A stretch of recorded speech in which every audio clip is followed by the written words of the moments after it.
নামাজ আদায় করলাম। এর আগে আমাদের একটা হেলথ ক্যাম্পেইন ছিল। আমরা পল্টনের যারা ব্যবসায়ী তাদের সাথে একটু দেখা করেছি, তাদের দুঃখ কষ্ট শোনার চেষ্টা করেছি। সেখানে অনেক ব্যবসায়ী বলেছেন যে বাংলাদেশে অনেক নিপীড়িত ছিলেন তারা চাঁদাবাজির কারণে এবং দখলদারিত্বের কারণে। আমরা তাদেরকে আশ্বস্ত করেছি ইনশাল্লাহ ভবিষ্যতে 12 তারিখের পরে ঢাকা 8-এ কোনো চাঁদাবাজি আমরা হতে দিব না ইনশাল্লাহ। কোনো দুর্নীতি, সন্ত্রাস, রাহাজানি এখানে আমরা হতে দিব না ইনশাআল্লাহ। এবং আজকে আমরা এখানে নামাজ পড়ে অনেকের সাথে কথা বলেছি, সবার মধ্যে হা ভোটের ক্যাম্পেইন চালিয়েছি, জনগণের মধ্যে ব্যাপক সাড়া পেয়েছি। জনগণ একটা পরিবর্তন চায়, যে পরিবর্তনের মধ্য দিয়ে ইনসাফের রাজত্ব কায়েম হবে। হাদি ভাই যে স্বপ্ন দেখেছিলেন সেই স্বপ্ন আমরা বাস্তবায়ন করতে পারবো ইনশাআল্লাহ। এবং আপনারা জানেন যে গতকালকে অনেকে আমাকে মেসেজ দিয়েছিল যে বাংলাদেশ রেলওয়ে এটা শুধু লস প্রজেক্ট, আপনারা তো সবাই জানেন। রেলের কিন্তু বিশাল সম্পত্তি রয়েছে শাহজাহানপুরে, মতিঝিল এরিয়াতে, উদ্ধার করতে হবে এবং এগুলো উদ্ধার করতে হবে। উদ্ধার করে আমাদের এখানে যারা বাচ্চারা রয়েছে তাদের জন্য খেলার মাঠ বানাইতে হবে, অথবা ভালো হসপিটাল বানাইতে হবে। আমি শুনেছি অনেক জমিদারের বাচ্চা নাকি তাদের বাসার নিচে হলো রেলের জায়গা। এগুলা যিনি উপদেষ্টা রয়েছেন, রেল উপদেষ্টা, তার কাছে আমরা আহ্বান জানাবো যে আপনি যারা জমিদার শ্রেণী রয়েছে আপনার রেলের জায়গা এখানে দখল করেছে তাদের সাথে থেকে প্লিজ রেলের জায়গাটা হলো উদ্ধার করেন।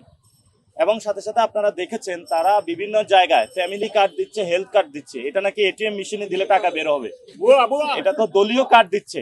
এই দলীয় কার্ড দিয়ে তারা মানুষকে হলো প্রতারণার আশ্রয় নিয়ে বাংলাদেশের মানুষের কাছে ভোট চেয়ে বেড়াচ্ছে।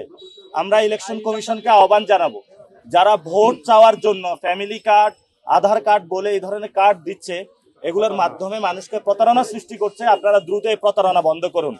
আমি তারেক রহমানের প্রতি অনুরোধ জানাবো, আপনি বাংলাদেশে এসে বলেছেন যে আপনার একটি প্ল্যান আছে। এই প্ল্যান কি প্রতারণার প্ল্যান? আপনি যে প্ল্যান বলেছেন সেই প্ল্যানের মধ্যে কি ইলেকশন কমিশনে দ্বৈত নাগরিকদের অ্যাপ্রুভাল দেওয়ার প্ল্যান? আপনি যে প্ল্যান বলেছেন সেই প্ল্যানে কি যারা ঋণ খেলাপি রয়েছে, যারা আমাদের পকেটের টাকা কেটে নিয়েছে তাদেরকে হলো বৈধতা দেওয়ার প্ল্যান? এখন নতুন করে অনেকের বলার চেষ্টা করে যে আপনি যদি দুর্নীতির প্রতিবাদ করেন, সন্ত্রাসের প্রতিবাদ করেন, তখন আপনাকে তকমা দেওয়া হচ্ছে আপনি বেয়াদব। যদি দুর্নীতি বন্ধে আমরা বারবার বেয়াদব হইতে হয়, আমরা 1000 বার বেয়াদব হবে, কিন্তু চাঁদাবাজি দুর্নীতি ইনশাল্লাহ বন্ধ